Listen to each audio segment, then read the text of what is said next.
There are many countries that are competing with Jamaica, and yet Jamaica is not in a competition with other nations. That brings me to Jamaica and its influence worldwide, right? Yes. Because I mean, Jamaicans, they have this saying, "Little but we talawa." Yes. Did I say it right? Definitely little but with talawa. Love That it. is it. So explain to us what that means, first of all. Little but with talawa meaning, even though we're small, talawa, the word talawa is like we've done so much. Right. The greatness of big stuff. Our culture has impacted other cultures. People just love Jamaica. They love the language. They love the food. They love the ambience. They love the breeze, the beach, the tree, everything. Yeah. The chicken, the curry, the ackee, the sausage, the breadfruit, the roast banana. Them love everything. Like Period. we've really just created such a massive, literally, yes, massive impact worldwide. I don't care what nobody says. I don't care what nobody says. Jamaica is one of the most influential black countries on this planet Earth. On this planet Earth, hands down, Jamaicans is one of the most influential people on this planet that will stand against anything. I don't care.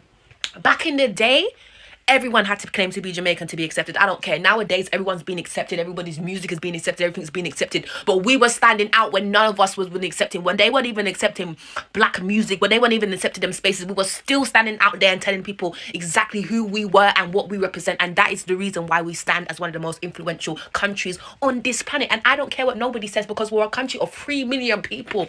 We're a country of 3 million people. And we influence from our lands all the way that way and all the way that way. Okay? So I just want to shout out. I just want to shout out to all my Jamaicans. And I just wanted to shout out to all the people that love Jamaica, because and nobody can tell me differently. And I respect my country highly, and I will always talk about my country highly because we're one of the top. And I don't care. The haters can come, but we are one of the most influential countries. And the reason why corporations and brands and everybody will continuously to watch what we're doing year on year on year, because we set records. Period. Welcome to my channel, guys. It's _Kisaka. It's my channel name. If you are new to this channel, kindly subscribe, like, share, and remember to leave your sweet comments. They say Jamaica is little but the talawa. They are little but they have an impact on almost all the global scene. A small country, yet it is known almost globally.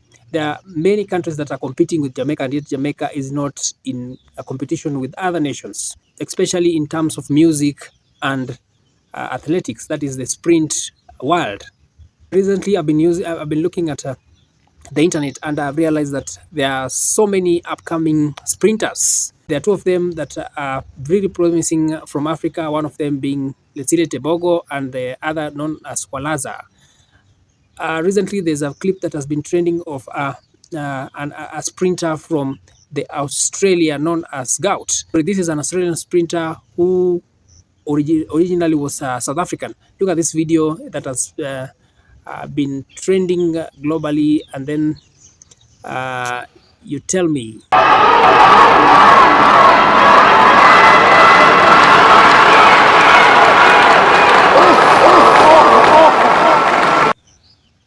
So this is the guy. The guy has been equated to Usain Bolt, and in Jamaica there have been record setters. One of them being Usain Bolt. Ever since he set his record up to this point in time, it has not been broken. And the second fastest record in 100 meters dash is also held by a Jamaican and a USA. So this tells you that Jamaica is really small, but its impact. This is just a tiny example. When it comes to music, it's the same. When you talk of hip hop, most of these hip hop artists have been emulating dancehall and Jamaican music. They have been copying some parts to form this. So this guy from Australia, this boy, is really promising, and many people are comparing him to Jamaica Usain Bolt. There are some that are saying that they are competing with Usain Bolt, but if you listen to most of these upcoming athletes, they say that they look up to Usain Bolt, but they are not in a competition with him because he has really inspired many. And in one of the interviews during the last race that Usain Bolt was being interviewed after, I think it was in the year 2017, when he came number 3. I think that was his last race. There were some questions that were raised to him that was some kind of discriminatory. But the good thing that I saw with Usain Bolt, he congratulated the upcoming talent, showing that he was not in a competition with other nations or other people. It is the other way around. Most of the nations are the ones competing with Jamaica. In that race in 2017, Usain Bolt came third with the first the gold going to USA, the second position to USA, that is Coleman, and the bronze medal went to Jamaica, Usain Bolt. One of the after the interview, he really congratulated Coleman. I think that was when Coleman was coming up, and he was amazed at his starting speed. Yeah. Good. Well done. Keep it up, all right? Keep it work on it. Seriously. All right? Start. Right there, see him in the back. Tree, bro. Bro, 120.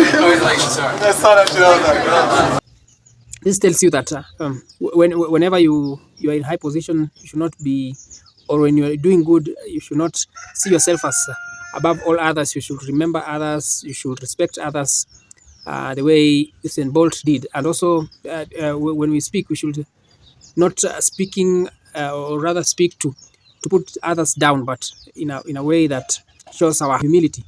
It is said that pride comes before fall.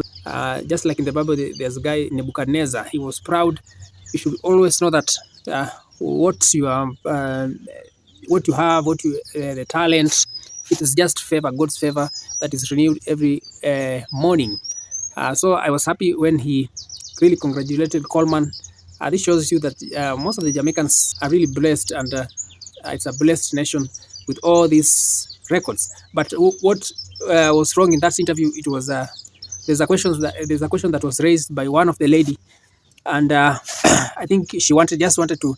It was kind of a discrimination against all those athletes, because it was saying that she was saying that the times that these athletes ran, or rather they ran in that Olympic, was slow times as compared to the previous times. So she was saying that could it be because the anti-doping rules were very stringent at that point in time, which this is what the athletes who are there, or the sprinters who are there, had to tell her. The winning time today was the slower for a gold medalist since 2003. I would like to, and the marks in general, they were much slower than the last edition of the World Championship. I would like to know from you guys if you think there is any kind of relationship with a stronger anti-doping control. So this young lady was up to something bad, because she didn't introduce her name. She didn't mention her name, the media she's working with, or where she is from. She just popped that question, and there's high probability that she is not from Africa and Jamaica. I assume she's not from Jamaica, neither Jamaica nor Africa. If she was a Jamaican or an African, she wouldn't have popped such kind of a question. The question, if you clearly listen to, it is kind of a question that it is discriminatory. It is not. It is aimed at tainting the image of the sprinters. It is showing that the sprinters, most of the sprinters, are involved in doping. It is like she thinks that the times that most of these sprinters run, they run well under the influence of some of these banned substances, which is not the case. She was answered very well with Usain Bolt and Justin Gatlin, that there are different things that determine how fast they get to run. That is, we have altitude, we have the kind of climate, we have injuries, we have wind, etc. And these artists have been putting a lot of efforts to get in the race and do their best. Probably this is one good example of people from other countries who are fighting with Jamaica, and yet Jamaicans are not fighting with them. Jamaica is a nation that is actually blessed, small but the Talawa. If you mention most of these nations, you're likely to find a Jamaican, especially when it comes to the sprinting. Talk of USA, some of the USA have bloodlines in Jamaica. Talk of Australia, there are Jamaicans who went there and won gold. UK, Canada, many places. So Jamaica is naturally gifted, and there's a special DNA that they have that makes them to do wonders, and also the kind of talent that keeps cropping up from Jamaica. If you think that it is the end of Usain Bolt, Kishan Thompson pops in. If you think that it's the end of Kishan Thompson, or like Kishan Thompson is injured, Oblique Seville shows up. If you think that Oblique Seville won't appear, Hakim Blake wins the Diamond League, etc., etc. And the examples are endless. Whoa, what? What? Hold on. What's she saying? I would like to know if you think... I heard you, but I'm saying what? Well, I think in this season, in the whole, and also we have here in the World Championship, slower times, much slower. We have, I think, 21 sub-10 times in Beijing World Championship. And in this edition, less than 10. I would like to understand why, and if you think there is any kind of relationship with a stronger anti-doping control. First of all, I'm sure everybody up here take that very disrespectful. You know what I mean? I'll prove it. We've worked hard. As I said, Justin has done his time throughout the years, and he's proven himself over and over again. I've proven myself over and over again.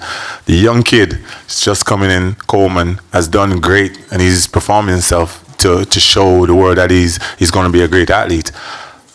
There's something called injury, and sometimes everything don't go as smoothly as you want to.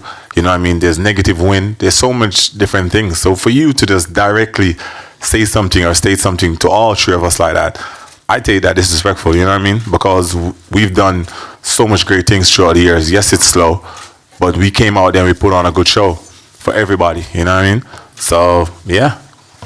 Wow. I mean, do any of you do you want to respond to that as well? I mean, you have to understand, like, as athletes, regardless of what the sport is, we are human beings still. We still have to perform. You know what I mean? We still work hard. We still train every day. When you guys are sitting typing on your computers, we're throwing up at practice. We get injuries and sprains, you know what I mean? So, of course, sometimes our time's not going to be the best. And obviously, everybody up here wish they could run a personal best every time they step on the track. But, you know, we push ourselves to the best we can do. And tonight, that was the best that the world can give. You know, and we still made it the most exciting race that you've seen probably all year. You know, and it was so close. So, I mean, I don't think it's an algorithm to, you know, anti-doping issue. I just think that it's just a hard work. I mean, this guy had a long season. He's literally ran almost a whole year. You know, Christian's ran since December. You know, it's almost December again. You know, so, I mean, for him to be able to come up here and get on the podium, grab a medal, that had nothing to do with it. That was fortitude. That was a lot of heart, and that was a lot of guts out there. And the same thing you're saying. He has injury. He's been running. He's been giving you guys the best performances of his life and over again. You know, and I've been right there with him trying to be able to perform and be right next to him. So I don't think it has anything to do with that. I just think that we just are hardworking athletes, and sometimes they don't go the way we want it to go. Jen, did you want to add anything further? Oh, no, I think they pretty much said it all. Jamaica is a darling to many, and in one of the videos by Dr. Umar, he said that Jamaicans are indomitable. They have that indomitable spirit, and also they have the warrior spirit. When you study the history of the Ma'afa, the transatlantic slave trade, many of those who were brought to Jamaica came from the Nigeria, Benin, Cameroon, Congo region. That is a very unapologetic fight to the death region. Some of the ethnic kingdoms in that region, the white man didn't even want to enslave them because it was too difficult to break them. Jamaicans still have that spirit. They are indomitable as a people. It's no coincidence that it was a Jamaican bookman who went to Haiti and led the Haitian Revolution. You understand? When you look at Nanny, when you look at Cujo and Akangpong and all those revolutionary Jamaicans, it's no coincidence that they had so many revolutionaries on that island, because they brought that African spirit that can never be broken. And if African people are going to be free, geographically in the Caribbean or globally across the world, Jamaica will play a role in it. We as Africans, we really like the way you guys support us by coming to watch our videos, and also the support that you guys give us is just immense by the comments, etc. Cheers guys, and see you on my next video.